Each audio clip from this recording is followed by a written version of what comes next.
5, 4, 3, 2, 1. What's up, everybody, and welcome back to another episode of Offer on the Table. Once again, I'm Adam, and with me is... John, what's good? Alright, let's get it started. So, here's a rundown on how this show's going to work. Every episode, we have a few topics that are current in the NBA, and those will be our topics of discussion. Just before we start, quick PSA, public service announcement from my man John over here. So, welcome to Season 2, and excuse my voice, but if you have noticed on our podcast, on our page, we have deleted the rest of our episodes because, you know, we're balling on a budget over here. We're on the free plan for our podcast, and we only have 5 hours. So, we ran out because we were successful in making our first few episodes. So, no, don't worry. If you haven't listened to those yet, those will be on our YouTube page, Offer on the Table, archives, and you can find all of our episodes over there. You can binge listen if you want. And but we're back in Season 2, which is just another... just more episodes until we run out of 5 hours again. So anyway, back to our agenda. Adam, what's next? Well, first of all, shout out to our loyal listeners who actually will go check it out. But moving on here. So, news that we haven't really touched on. Everyone kind of knew it was coming, but we haven't officially talked about it. Carmelo Anthony has officially signed with the Houston Rockets. We're just going to break down his signing, and then we'll move on to some interesting topic that happened over the weekend, I guess, on Friday. Nick Young, the former Warriors small forward and current free agent, was arrested. So we're going to break that down as well. But starting off with Carmelo Anthony, John, what do you think this season will be like for Carmelo Anthony? Well, it has to be better, right? I mean, I think that when you're talking about, like, in terms of how you can use Carmelo is one of those people who, when he was on the Knicks on his own, he basically did whatever he wanted, which is why he was successful. When he was on the Thunder, he had less freedom, and it was more, it relied more on the coach, I think, to decide for him what was his role. And when he was working in Oklahoma, when he was playing in Oklahoma City, and playing with these two other stars, Russell Westbrook and Paul George, Billy Donovan didn't really use him as if Carmelo would use himself. Like, I'm not talking just, like, chucking up the whole game, you know? But, like, they could have made him set screens. Like, this guy's big. This guy's, like, a wide body. This guy can pick and pop. You just gotta get him open. You gotta make him, by him setting screens and getting open, he's being efficient, and he gets the ball where he can shoot it if he wants. And I think Billy Donovan didn't utilize that as much, and just let him kind of, you know, do whatever he wanted, but in a bad way, because, you know, with two other All-Stars on the court, and, you know, that it wouldn't work to let him do what he wants. But I think with Mike D'Antoni for sure a better coach than Billy Donovan. And I mean, you can see that in the Rockets' success. Sure, the coach isn't the one taking the shots, playing defense and everything, but, you know, it all comes from the coach, and then the players kind of play through the mind of the coach and you know, through agreement of everybody. Which is why I think that overall, I think Melo will have a bounce back season. He won't have like a New York Knicks season. He's already on the tail end of his career. But, you know, it's not going to be like horrible like it was in the previous year. So Carmelo had 16, almost 17 points a game last year. How many points do you think he averages this year? Keeping in mind his quote-unquote Knicks seasons are like, what, 24, 25? So what do you see him putting up this year? I mean, I don't think the max I think he can get is around 20. I don't think that, you know, as a third option you need to get more than 20. I mean, 20 is a lot for a third option, considering that, I mean, especially when you have James Harden, who's like 30 a night. Chris Paul, a little less. What is it, like 20? Also 20. I don't know I don't have his stats on hand right now, but I mean, you got James Harden doing most of the offensive work with 30 points, and you can like split. You can, I think, you know, if you have Carmelo Anthony and Chris Paul doing about the same numbers. I mean, it's not all about points, especially for right now for Carmelo Anthony, because I mean we have seen his stats go down a little bit. But yeah, maybe he'll even stay the same, but it doesn't mean that he'll have an equivalent year to last year. he can still have a better year while still averaging the same numbers, while still averaging the same points. I think that with Chris Paul, you have more of a less of a selfish point guard than Russell Westbrook. I mean, I don't mean that in like less selfish. Like passes the ball more. A pass first guy than Russell Westbrook, who's head to the floor, straight to the basket. Right, and that works perfectly in the system for Mike D'Antoni, where he has two shooters. He has James Harden and he has Carmelo Anthony, paired with Chris Paul, who look to pass first, like you said, but he can also get buckets too. So that's an offensive burst, especially Carmelo starting, which he denies that he'll come off the bench at all. But yeah, okay. Moving on. How do we think that Chris Paul and James Harden, my bad, will be better or worse for Melo than Westbrook and George? We kind of touched on that a little. George really was not Paul George was not at fault here in the Melo in OKC situation. Paul George was doing his thing.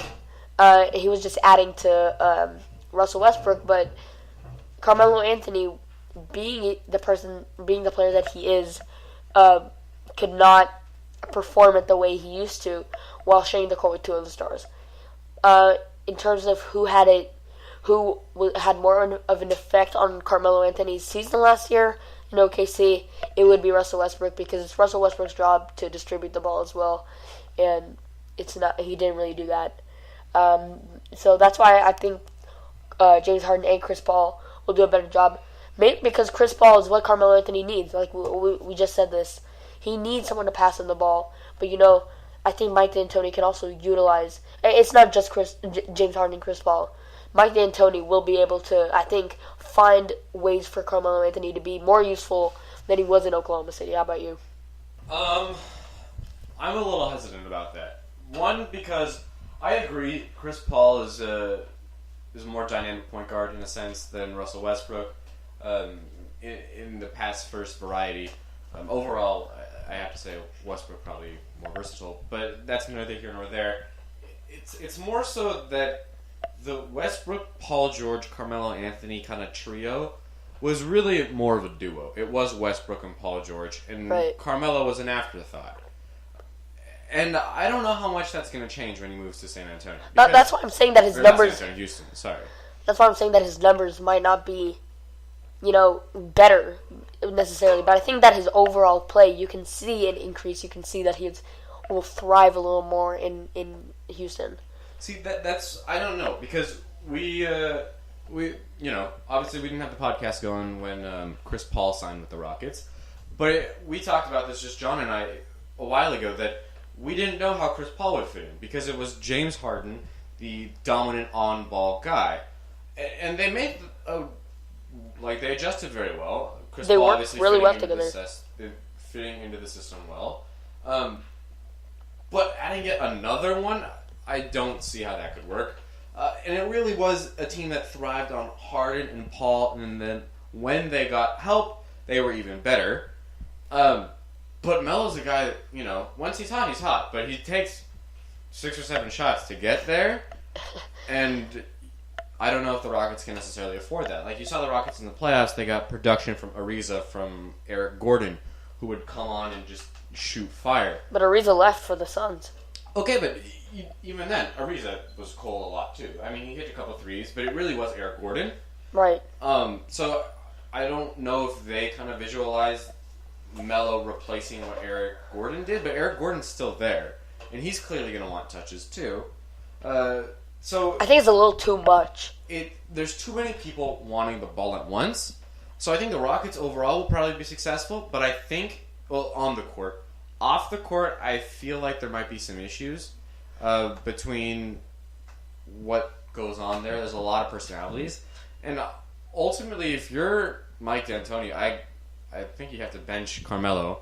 And we know he's not going to want to do that, but I think if you're the coach, that's a decision that you have to make. You're going to get chemistry problems either way. Either you tell him, from your perspective, Adam, getting Carmelo to start, but, getting everybody the ball, that's going to be an issue. But if you have him coming off the bench, he's going to get pissed. Yeah. So, I mean, you're kind of right in that sense, I guess. But Carmelo Anthony's gonna have to learn to play with other people, because think about this: all throughout his career, he was drafted in Denver. He was drafted to Denver with the washed-up AI. So, I mean, head of the team right there, Carmelo. He was traded to New York, right? Traded to New York, his team completely. Goes to OKC. It's that kid in the preschool who can't share his, building blocks with the other kids. That is the only problem I can see that you have mentioned, that maybe that he can't work with others, and maybe it's not the Russell Westbrook effect. Maybe it's the Carmelo effect. I don't know. I think there's also a piece here that we haven't touched on. Well, you touched on a little bit about Mike D'Antoni and the comparison between Mike D'Antoni and Billy Donovan.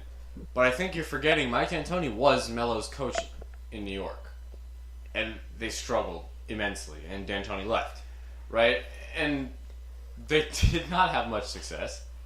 That was the Knicks. But Melo and D'Antoni were not the best of friends either, right? You have a failing franchise, you got to blame it on someone. They try to blame it on the star.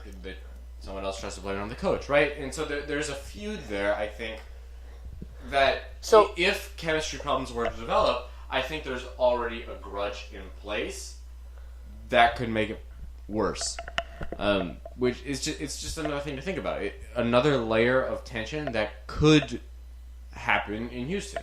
And I'm not saying that this will necessarily happen, that it's a surefire thing that Melo won't get along, or it's a surefire thing that Melo will suck or won't, do well all speculation. with Harden or Paul. Yeah, it's all speculation. But just from what I know, I don't see a whole lot of potential for what Melo adds. Because I'm not saying Melo's a bad player. I think he's good.